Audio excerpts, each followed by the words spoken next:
นี่แหละชีวิตของคนเมืองกรุงเนาะเพิ่นก็สิบ่ค่อยอยากสงครามนะคันเว้าแล้วนะบ่แม่นสงครามแล้วมันก็เกิดแบบมีการแบบว่าเขมรกับไทยมันมีคู่อริกันจังซี่นะมันเป็นแบบคันบ้านเฮาเขาว่าสั่งกันนั่นแหละขามก็ยังได้ซื้อได้ทุกคนเลยมาอยู่นี่อายุไรเนาะคนเลยมันลวงมาหลายโอ้ไม่ละ25 บาททุกคนนี่น่าจะเป็นแบบอาหารอีสานสีหลายเลยทุกคนแล้วมันมีบริยางคมมากตอนนี้เขาก็มาหอดแล้วเนาะมาหอดตลาดมาถึงจุดปลายทางเลยตลาดแรกเนาะนี่บรรยากาศอยู่ที่ถนนเพชรเกษมเนาะถนนสาย5เนาะพุทธมณฑลสาย5อย่าทำเป็นโอ้บ้านเมืองเพิ่นเจ้าเบิ่งทุกคนเบิ่งมีตำรวจรอพวกรปภเนี่ยมาอำนวยความสะดวกให้เนาะนี่รถพ่อค้าแม่ค้าพอดแล้วไปเบิ่งซื้อตลาดของเพิ่นเลยเนาะ9281กรุงเทพกรุณาไปนำรถไปขยับเข้าไปข้างในครับด้านในว่างนัดเจริญที่จอดขวางประตูหน้าโรงงานอยู่บ่ธรรมดากันนะของอะไรอ่านภาษาไทยขอถึงจอจาน92ตลาดแล้วเนาะว่าสิมีอาหารกับข้าวบ้านเฮาบ่ว่ามันสิคือกันบ่กับบ้านเฮาเดี๋ยวไปชมบรรยากาศกันเลยเนาะไปให้ความร่วมมือกับตลาดเราด้วยครับมีแต่ส่วนมากจะมีแต่อาหารสำเร็จรูปเลยทุกคนนี่บรรยากาศไปข้างนอกนี่บรรยากาศมีครบลูกทรงลูกสิ้นเห็นแล้วหิวเข่าแล้วนะปล่อยนี่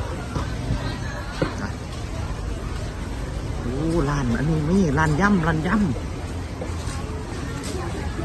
นี่ทุกคนมึกโอ้คนหลายทุกคนหลายวะโอ้คนหลายเลยวะไปเลยไปเดี๋ยวไปซอยนึงมาคนละหมากหลากใหม่ราคาชัดเจนเลยทุกคนนี่25 บาทส่งมึงย้ำใหญ่มีครบนี่คือตลาดนัดโอ้เห็ดแนวนี้เลยได้หัวคล้ายแบบนี้ก็เลยได้ทุกคนเลยลานพักนี่บรรยากาศยังแรงต่างคนกับต่างมาสื่อกระพงกับเขาเนาะนี่แหละชีวิตของคนเมืองกรุงเนาะเพิ่นก็สิบ่ค่อยอยากสีเห็ดกับเขากินเองมันไหนเนาะเพิ่นก็สิมาแบบสื่อกระพงกับเขานี่เนาะเบิ่งบรรยากาศคนมาเดี๋ยวไปกดเงินก่อนเงินโมมี่วะไปกดเงินมาแล้วก็สมบรรยากาศเนาะนี่แหละชีวิตคนกรุงคนที่มาขายแรงงานอยู่ที่ประเทศไทยเนาะก็สิประมาณนี้แหละทุกคนเบิ่งคนหลายเลยเพราะว่าอยู่ไทยนี่ส่วนมากคนสิซื้อกับเขากินนะเพิ่นสิบ่ค่อยเฮ็ดกับเขากินเองนี่ได้ข่อยนี่แหละเฮ็ดกับเขากินเองข่อยก็ได้คนหลายทุกคนเลยตลาดใหญ่เลยตลาดมีร้านสะดวกซื้อนำนี่ร้านสะดวกซื้อเดี๋ยวเขาสิไปรอเบิ่งเนาะว่ามันสิมียังไงตลาดเพิ่น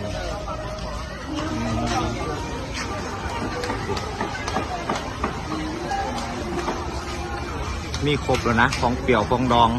นี่มะม่วงแนวนี้เลยทุกคนแบบนี่คล้ายกันเนี่ยนี่เลยเป็นแบบติดราคาป้ายชัดเจนเลยเลยประเทศไทยนี่อันนี้มะม่วงนี่ร้านหมูกระทะก็มีนี่บริษัทหมูกระทะเนาะมีครบร้านไก่หลายอาหารการกินครบ มาพอร้านป้าบาทนี่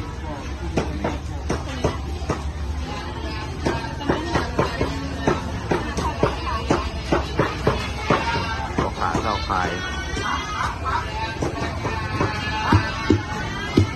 น่าจะเป็นคนพม่าเนาะบรรยากาศคนโอ้ขนาดว่าแบบว่าเศรษฐกิจเพิ่นบ่อยากดีเลยทุกคนเพราะว่าเพิ่นบอกว่าปีนี้เศรษฐกิจบ่อยากดีนะเพราะว่ามันก็เกิดแบบสงครามนะท่านบอกแล้วแต่บ่เป็นสงครามแล้วมันก็เกิดแบบมีการแบบว่าเขมรกับไทยมันมีคู่อริกันจังซี่นะมันเป็นแบบทันบ้านเท่ากับว่าสั่งกันนั่นแหละแล้วคนก็ยังหลายเลยมีทุกร้านค้าร้านขายพักหยาคาเครือ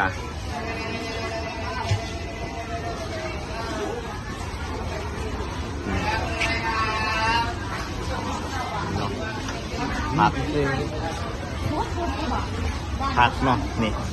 บ้านเฮานี่ปลูกกินเองเนาะแต่อยู่นี่เป็นราคาบ่ได้ทุกคนนี่เห็นบ่นี่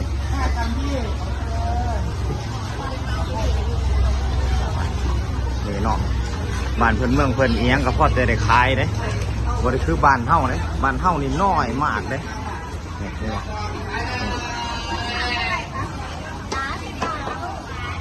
ไม่ดองบ้านเฮาเฮ็ดกินเองมะขามก็ยังได้ซื้อได้ทุกคนเลย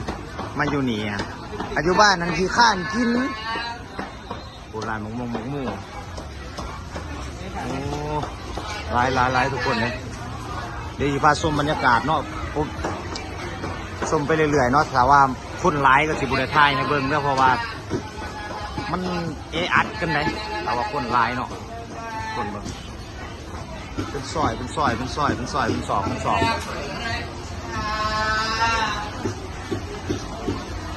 จักว่าจะอะไรเนาะคนอะไรมันลวงมาหลายปุ๊บสอนนี่เด้ทุกคนเนี่ยเป็นบ้านเฮ้านี่มันต้องไปตลาดเศร้าหรอกบ้านเฮ้าคันเนี่ยคนหลายทุกคนเลยเมื่อนี้ปล่อยกับมาคนไม่ว่าคนสิบลายวะคนลายขนาดเลยร้านมีเบิร์ดอันนี้ปลาทูปลาทูข้อฮักนี่เนาะร้านไก่ร้านยังเห็ดเป็นราคาครบ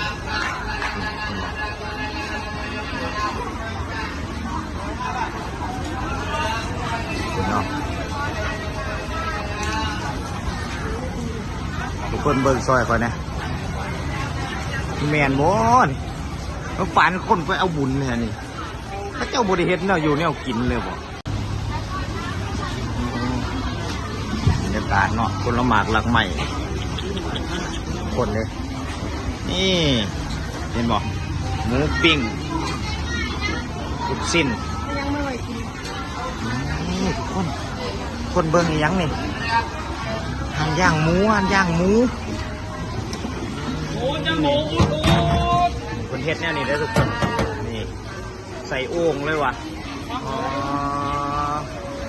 อันสิเป็นแถวไผ่แถวมันเลยทุกคนแบบกันว่าแถวอาหารสดก็สิเป็นอาหารสดกันว่าแถวขายผลไม้หลากใหม่ก็สิขายผลไม้หลากใหม่อย่างเดียวเลยนี่เห็นบ่นี่เนาะก็ได้เนาะคนหลายของหวาน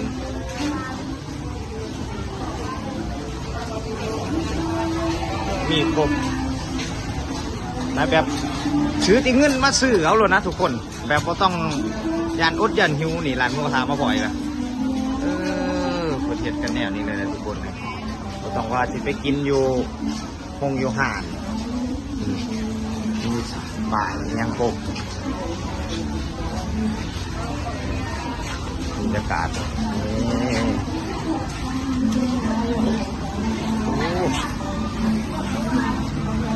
ปลาอันนี้ปลายังนี่ ปลาขาว ปลาขาวบ่ จ้ะ ปลาขาวหรือปลายังครับ ปลาขาวปลาหักแม่ปลาหัก อ๋อปลาตะเพียนเป็นบ่ เมียน โมแมนบ่อ๋อปลาปุกไม่ยักบาทบ่เอา ปลาสองไม้มีไข่กับบางส่ง 2 ใหม่ไม่ละ25 บาททุกคน ไม่เลย นี่ รับแล้ว ลองดู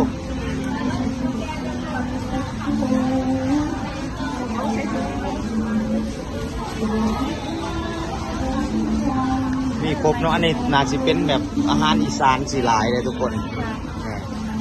แล้วมันมีบริยางคมมาก แม่ค้ามันก็ใจดีเนาะเบานัวหัวมวนปกติเลยทุกคนนี่แบบเห็นบอกยังว่ามีแต่เงินยังว่ามาเลาะซื้อเอาโลดอยากยังอะไรนี่เนาะของหวานข้าวนะของข้าวมาฟังนี่ของหวานเนี่ยบาทนี่โอ้โอ้กันไม่ค่อยพลาดทุกคนเลาะเบิ่งเบิดนี่คือชั่วโมงหมดแล้ว เอาคลิปนี้ก็เอาแบบสั้นๆเร็วๆเนาะอันนี้ก็สิมาเบิ่งนี่อันนี้ร้านอาหารทะเลบรรยากาศทุกคนไปเบิ่งปลาหมึกไปเบิ่งราคาปลาหมึก7 บาททันบ้านเท่าในหัวแพงอยู่ได้ทุกคนถ้าอยู่บ้านคอยในหัวแพงอยู่ได้300นี่ได้บอกเชียนราคาสัดเจนเลยได้ทุกคนจะแสบอยู่วะ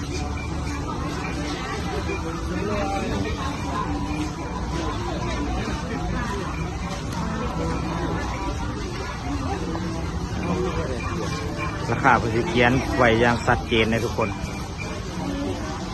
นี่เนาะนี่คือสิเป็นร้านอาหารทะเลโดยตรงเลยคือมีแต่อาหารทะเลคนร้ายวะไปทางไหนบาทเนี่ยเอ้าคนร้ายเกินวะร้านขายไข่แบบนี้อันนี้คือร้านขายไข่เนาะเป็นหลอกเลยทุกคนไปเอาเลาะสายเลาะมือนี้ฟ้ารอเบิ้งคลิปนี้อาจสิยาวเลยทุกคนเอาเท่าที่เทศใดเนาะที่ไทยใดเนาะบางพลามเฮ็ดกันเนี่ยนี่เลยทุกคน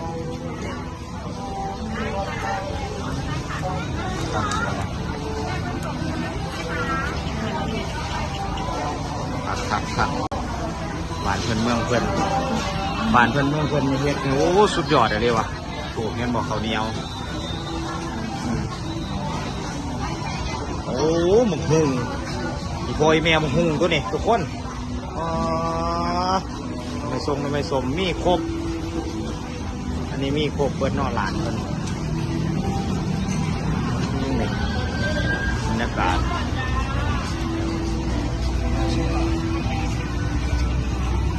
ผู้ใดอยู่ไกลแถวนี้ก็มาได้เนาะอยู่ตลาดยังก็เขามาเขาลืมเลยวะแต่ว่าอยู่ติดในถนนสายหาเนาะพุทธมณฑลสายหาเนาะเขามาได้เนาะก็คือมาก็มาอุดหนุนได้เนาะตลาดนี่คนหลายกับเขากับน้ำนี่หลาย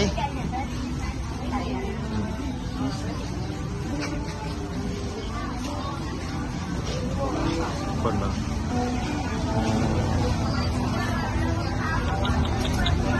จอดวะพวงมาไล่ดอกไม้ก็ยังได้ขายนะทุ่งเจ้าเบิ่งนี่เดี๋ยวสิหาว่าข่อยว่ามาอันนี้เนาะมาว่าโปรโมทจังซั่นอย่างนี้มันบ่แม่นนะเพิ่นได้ขายทุกอย่างอะไรกันคน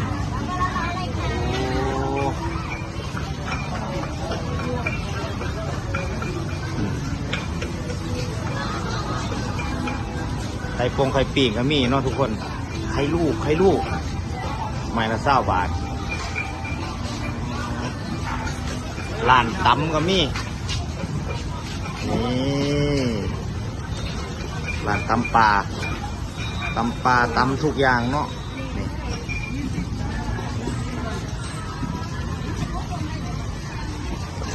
เอาคลิปนี้ที่นี่กันที่จบไปได้เท่านี้แล้วเนาะเพราะว่าผู้คนเริ่มร้ายแล้ววะทุกคนเนี่ยเดี๋ยวมันสีดเพราะว่ามันส้นกระเจ้านะ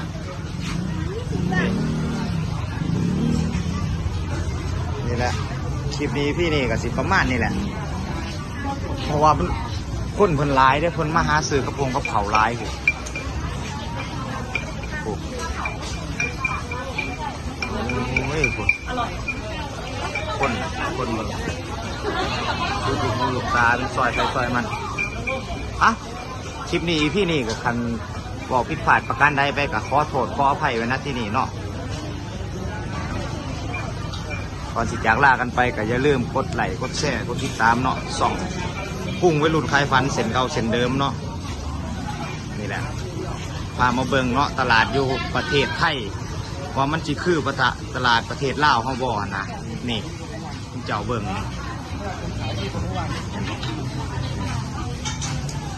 มันก็สิขายเคี่ยงกันแน่อยู่ไรแต่ว่ามันก็ส่วนมากเพิ่นก็สิมีแบบอาหารสำเร็จรูปอย่างหลายนะลูกศิษย์เพิ่นสิมีอาหารสำเร็จรูปหลายเนาะนี่แหละเอาเดี๋ยวพาไปเบิ่งป้ายตลาดเพิ่นนี้ก่อนสิจบคลิปก็ได้ไปนี่อยู่ติดถนนใหญ่นี่เรื่อยได้ทุกคนเลยจังว่าคนหลายนะเจ้าเบิ่งโอ้ทุกคนเบิ่งบ้านเพิ่นเมืองเพิ่นก็เป็นตาสะออนแหมคือเจริญเนี่ยทุกคนเอ้ยโอ้รถจอดสุดลูกหูลูกตาผมเนี่ยซื้อตลาดเพิ่นนี่ตลาดนัดเจริญอ๋อเพิ่นในตลอดแล้วเพิ่นไหวอะไรเนาะเพิ่นไหวอะไรผ่าพันปีอยู่ก็